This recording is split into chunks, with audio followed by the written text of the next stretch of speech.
Court کے F I R کے order کو کمپلائنس کرنے میں مجھے پورا 1 مہینہ لگا اور 27/9 کو یہ ایف آئی آر جو ہے وہ میرے ہاتھ میں ہے۔ تو یہ ایف آئی آر ہے جی، جو ایکچوئل واقعہ ہوا تھا یہ اس کی ایف آئی آر ہے، اور میرے اربوں روپے کے پلاٹ کو ہتھیانے کے لیے انہوں نے جو طریقہ واردات وہ پچھلے 30 سال سے قبضہ مافیا جو ہے وہ اختیار کرتا آ رہا ہے، تو انہوں نے وہ میرے پہ بھی اپلائی کیا۔ اب آپ دیکھیے ہمارے ملک کی قبضہ مافیا کی ہمارے ملک میں کتنی جڑیں مضبوط ہیں۔ آپ نے پہلے انکوائریاں کر کے اس کے بعد مجھے آن دا اسپاٹ لکھا ہوا کہ مجھے گرفتار کر لیا۔ اس نے آپ نے اس کے پاس سے کیا ثبوت اکٹھے کیے تھے، کیا چیز چیک کی تھی؟ میرے پاس تو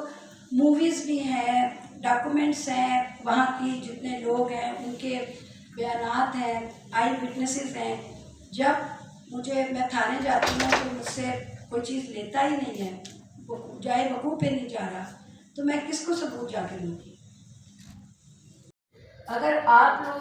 اس پہ آواز نہیں اٹھائیں گے، آج کل دیکھ لیں کہ ٹی وی چینلز کو اتنا کوئی نہیں دیکھتا، کیونکہ اس کی پالیسی کہ جی جو ان کو اشتہار دیتے ہیں، جو ان کو فیسیلیٹیٹ کرتے ہیں، تو اس لیے وہ ان کے خلاف خبر نہیں چلا سکتے۔ لیکن سوشل میڈیا نے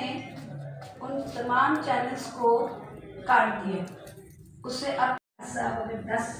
ارب کا بھی اس وقت پیغام پہنچائیں گے تو میں نہیں کروں گی، جب تک ایف آئی آر نہیں ہو جائے گی،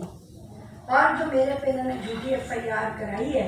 وہ ختم میں نہیں کرا لوں گی، اور میں ایکچوئل جو ہوا ہے میں اس کی ایف آئی آر نہیں کرا لوں گی اس وقت تک، کیونکہ میرا پرابلم پیسہ نہیں ہے،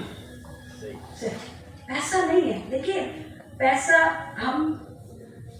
جدی کشتی امیر ہے، اور ہم وہ والے امیر نہیں ہیں کہ گاؤں میں زمینیں تھیں اور وہ پھر شہروں میں آ گئی، اور وہ ہماری فیملی شروع سے پڑھی لکھی ہے، ہم کوئی زمیندار اور اس ٹائپ کے نہیں ہیں، ہم شہروں میں رہنے والے پڑھے لکھے ہیں۔